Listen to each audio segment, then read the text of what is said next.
Welcome back, brothers and sisters. I recently watched a great video from fellow dungeon tuber Earthmote where he was talking all about fast travel, and he shared different ideas for fast travel, the different types of fast travel that there are, how to reward your players with it. And as I was listening, it just had me thinking of the different ways that I am using fast travel in my active ongoing campaigns. And so that's what I wanted to share in this video with you. I wanted to give you a sort of first-hand report of, hey, here's how I'm using this really common idea that is talked about all across our hobby, and how it's going, how I'm applying it at the table. I'll show you some screenshots of my DM notes and some random tables that I've been writing up to help me run fast travel, some of the really simple mechanics that I use, because there's 4 different types of fast travel systems I've sort of identified in my campaigns, because I hope that by hearing this and seeing how I do it, you can more easily translate it to your own D&D group. So, let us pray. The first and most common form of fast travel I use in my campaigns, I'm just calling A to B. And it's in both my Dungeon Crawl campaign and my Hex Crawl campaign. And if they want to move from point A or Hex A to an adjacent point or hex, either trekking out into the wilderness or moving along the road or whatever, this is the system I use. I tell all of the players that this is a skill challenge. I'm not worrying about tracking exactly how many days it takes them to move from point A to point B. It's all summarized and hand-waved in this one skill challenge where they need to get 3 successes before they get 2 failures. And I, as the DM, come prepared with a list of simple challenges, not encounters. It is not, there's a bandit fight, and then they have to take a big encounter to cross this river, and then they have to delve through a mine to take a shortcut. No, that is too much. That all could take up 2 sessions of playtime that really could be summarized in a simple skill challenge, right? So I might show up with a D6 list or a D8 list of just 1 to 2 word descriptions of some possible challenges they might encounter. That could include a rushing river, or it could include like swarms of bog flies, right, in my Hex Crawl campaign. Or in my more like science fantasy mega dungeon campaign, it could be a 0 gravity bridge. The gravity generators have failed here. Or it could include a section where there's an airlock that has bursted open, and so they risk being pulled out into the void, right?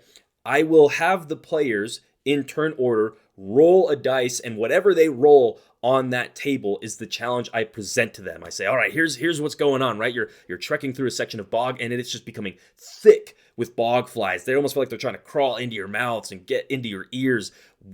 Somebody tell me, what do you do? What check do you want to make to try and overcome this challenge? And one of the players will volunteer. They'll tell me what they want to do, either use a spell or make a skill check, and they'll roll the dice, and if they succeed, great. I give them a fun description of how they overcome this challenge, and we're on to the next. The next player is rolling. Or if they fail, I give a quick description of how they failed and move it along, but I mark a failure or a success. And if they get 3 successes in the skill challenge, boom, you have arrived at point B. But if they get 2 failures, then there is some sort of encounter that occurs. And this might be a combat encounter. If the last roll was a group of bandits is kind of charging a toll to get past them on this section of road, and the character tries to make a persuasion check to just let them, hey, you don't want to mess with us, let us go through. I guess that's more of an intimidation check or whatever, right? But if that check failed, and that was the second failure in the challenge, then these bandits attack them. I did not come into this prepared with a bandit ambush encounter. It simply was a result of the narrative that the dice are helping tell at the table. Does that make sense, right? I'm not like putting all of my efforts and prepping into coming up with the craziest bandit ambush encounter I can. I have a D8 list of all kinds of different challenges that make sense for that section of the world. They're tailored to that hex or this area on the point crawl map, and I allow those to inspire my descriptions and the random encounter that I might run for the group. And then they take care of that encounter, and then they arrive at point B, right? It's all meant to keep it as quick as possible with the potential for an encounter to occur. The second form of fast travel I use, I call A to C. Very, very similar to A to B, but the difference is instead of going from one adjacent point or hex to another adjacent one, you're just traveling along a road or you're just walking out to it.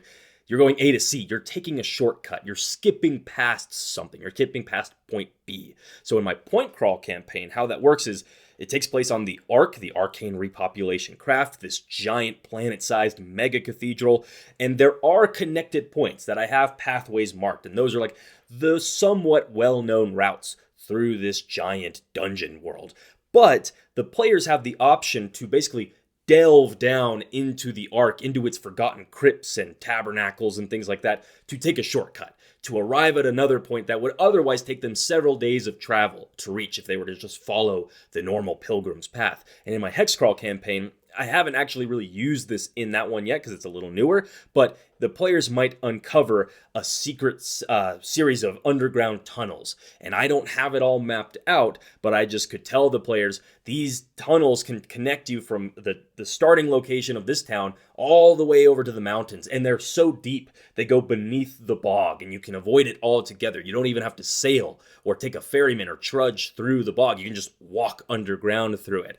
But here's where the mechanics sort of change. It is still a skill challenge. They're still going to roll on a table of random challenges that I've prepared. They're still going to make independent skill checks to try and overcome it. You want 3 successes before 2 failures. But because it's a shortcut, and these shortcuts are usually infested with monsters or have higher threats, the DC is going to be higher for each of these checks. So on a normal A to B scenario, I might just do like DC 10 or DC 12. It's pretty mundane stuff. And it's really only if the players super botch some rolls that something goes wrong.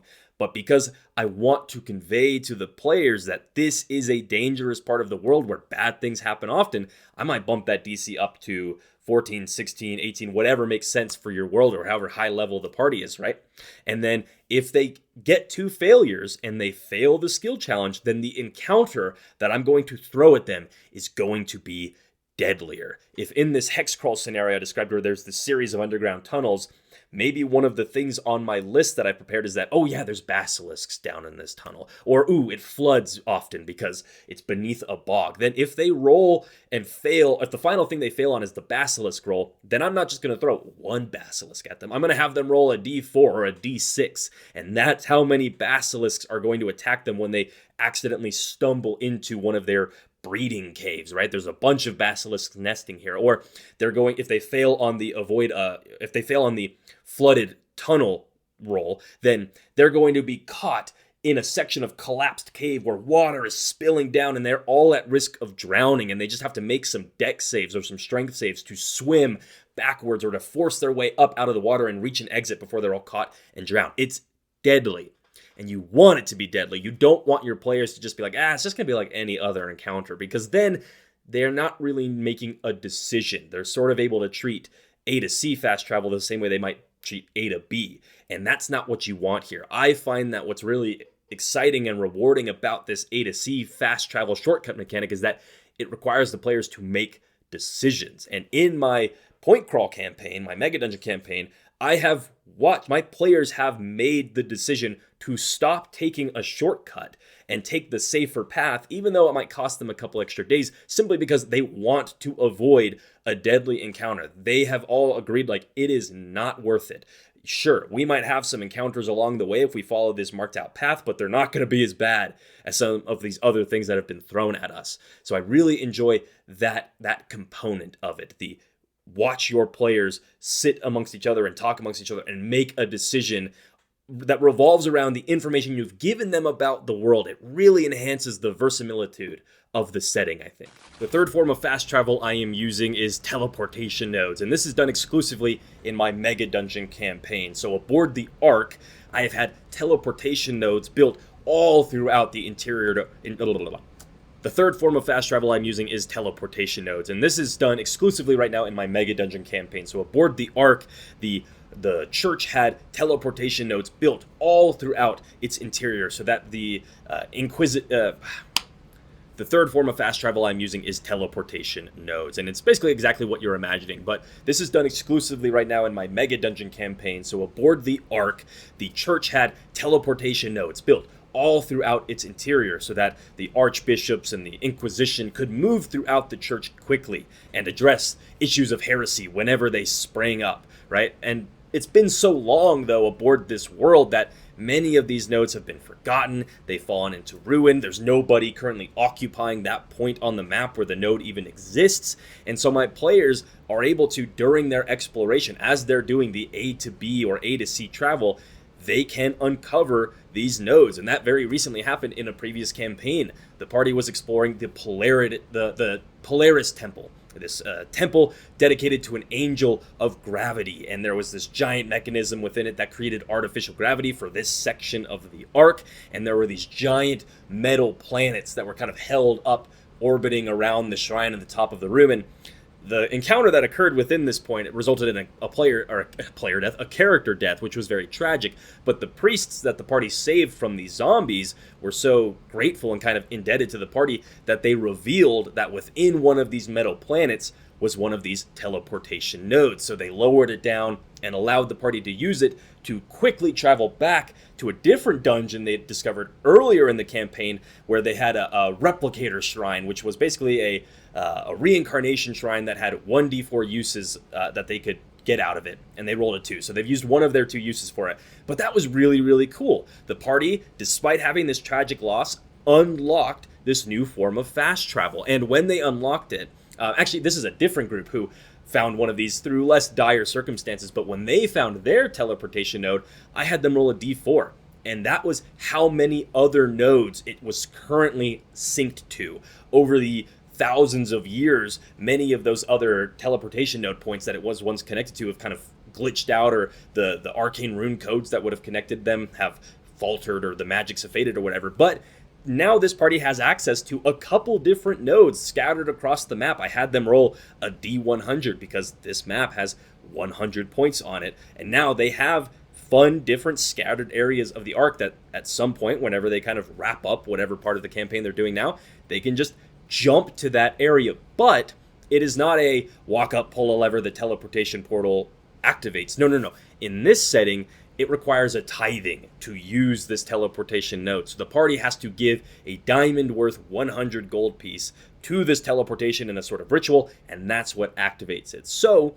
yes, the party has a way to skip over huge sections of this mega dungeon map now, but it comes at a pretty steep cost, and one that they're going to have to weigh against like future revivification or revivify spells and things like that, right? A 100 gold piece diamond is not something that you can just give away frivolously. So that is how I'm using that mechanic. And so far the players have seemed really excited and have already started to use this mechanic of fast travel. And my final form of fast travel I've used in a campaign doesn't have really a clever name to it, because it's not a mechanic per se, but rather an immediate reward that I had worked into my session prep. So in my mega dungeon campaign, one of the groups has been going on this mission that has lasted several sessions of traveling on this pilgrimage east to awaken the Redemptionist, this angel that has been held in stasis that they were told by a member of the Inquisition would help them in slaying a demon they had accidentally brought aboard the Ark. And I've talked about that in more detail in one of my other series where I have been recapping, or it's my Prepping a Mega Dungeon campaign series. So you can go watch that if you want to learn more about this. But basically, the party has been traveling for several sessions, and last night they finally arrived at the sanctum of the Redemptionist. They awoken it through a trial where they had to slay a lesser demon, and they had sort of been led to believe, in fact, I even think I had said at one point when they first heard about the Redemptionist, that like, you'll awaken it and then you'll need to bring it back here. You'll need to get it all the way back to the Cult of the Horned Demon, where you will fight Roronis with the aid of this angel. And then as I was prepping this session, I decided, fuck that. We've done the whole travel here. I don't want to do another several sessions going all the way back. I don't even want to bother doing A to B or A to C. I want something faster. I want to get them right into the action, because they've been waiting very patiently, I will add, for a while to get to this BBG fight.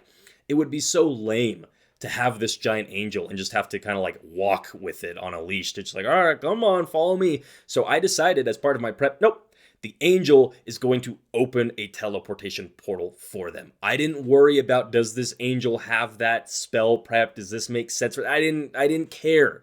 I didn't care about that. I just thought this would be cool, and I think my players will be psyched. And I was right. The players were like, "Whoa, we're going to go fight Roronis right now?" Like, oh my gosh, I thought we were going to have to go all the way back, and we've been sort of thinking of how we were going to do that. And I could tell that they were excited that they didn't have to do that slog. And they were like, whoa, this angel can do some like crazy things. And like, oh my God, like Roronis, this demon is on the other side of this portal. Or like, oh boy, like take care of any final business you might have, because there's no guarantee you're going to be alive, by the end of next session. And it was great. It went so well, and it wasn't something that I had to put a lot of thought into of this is a mechanic that is going to be available throughout the whole campaign, or like, does this make a lot of sense with the stat block of an angel? I just did it. I just trusted my DM gut and decided, opening a portal, let's get you back to the action so that then we can progress this campaign and go to the next section of narrative. And everybody seemed to enjoy it, and it's something that I will definitely be doing again, probably for this group at some point in the future, and other groups who might need to go awaken the redemptionist. In their mission to be redeemed of their sins, we're going to get them right to that source of heresy and the sin they committed so that they can cleanse their souls in the eyes of the Church Vecna and their fellow man. So those are the 4 ways I've been using fast travel as a DM at the table in campaigns that I am currently running, and I hope that I've inspired you in some way to try and do something similar in your own campaigns, or giving you an idea of like, okay, how do I take this cool idea that maybe I heard in Earthmote's video, or I heard somewhere else on Dungeon Tuber, right, or from a Dungeon Tuber, and bring it to my table. It doesn't need to be super complicated. 2 of the ideas I shared were just a skill challenge with my own little kind of flavor that I added in with the lore that I've introduced into my setting, right? So much of that, it just inspires the fast travel. And honestly, at the end of the day, the whole point of fast travel, at least in my mind, is to just skip past the boring stuff. I really wish I had heard or been doing something like this earlier in my DMing career, because so many of my sessions ended up just being this dragged out multi-session waste of time fighting bandits and just kind of having encounters on the road because I felt like as a DM there had to be an encounter there. There doesn't have to be. Leave it up to the dice, and more importantly, leave it up to your your players and their characters and the skill checks they're going to make. Let them use the things that they're good at to try and overcome the overland travel skill challenge. And they're going to feel good about themselves when they do exactly that. They're going to be able to highlight some skills and some gear and some things as part of their character build that maybe they don't get to use a lot of the other time because they've constantly been having combat encounters thrown at them, right? So let me know if you got some value out of this video by paying your hobby tithing and leaving a like. And also, a couple other things, if you have kind of heard some of the descriptions I've had of my campaigns and thought like, oh boy, I would love to play in a campaign. That sounds so cool. Well, I have some open seats in some of these campaigns because they are on Start Playing. I'll have that linked down below. I've got a Tuesday, Wednesday, and a Thursday weekly campaign, all with open seats that I would love to have you join. So go check those out. You can shoot me a message on Instagram if you got a question about them, or on Start Playing if you got a question about them. I'd love to kind of welcome anybody into these groups, even if you're a new player. If you're like, I have no idea how to play D&D, I've never played before, I can make it an easy and fun and welcoming experience for you. And finally, I want to say thank you to all of my patrons who really, at the end of the day, are the ones who help me and the church continue pursuing the mission of indoctrinating as many people into this RPG as possible. And I especially want to say thank you to one of my newest patrons at the Martyr tier, which is the highest tier. I am incredibly generous for your support. Marc, who is one of the players in 2 of my weekly campaigns. Your generosity seems to know no limits. So Marc, thank you so much. As a patron at that level, he and I will be twice a month hopping on a one-on-one video call to talk about whatever he wants to talk about in the RPG hobby, whether he wants to prep a session or brainstorm ideas for a character, brainstorm ideas for his world, or just shoot the shit on some new video he watched. Maybe he saw something on an Earthmote video and he wants to talk about it with me. Whatever it is, we're going to talk about it. So thank you again, Marc. Thank you to all my patrons, and thank you to you for watching this, because we say these things in their unholy names. Amen.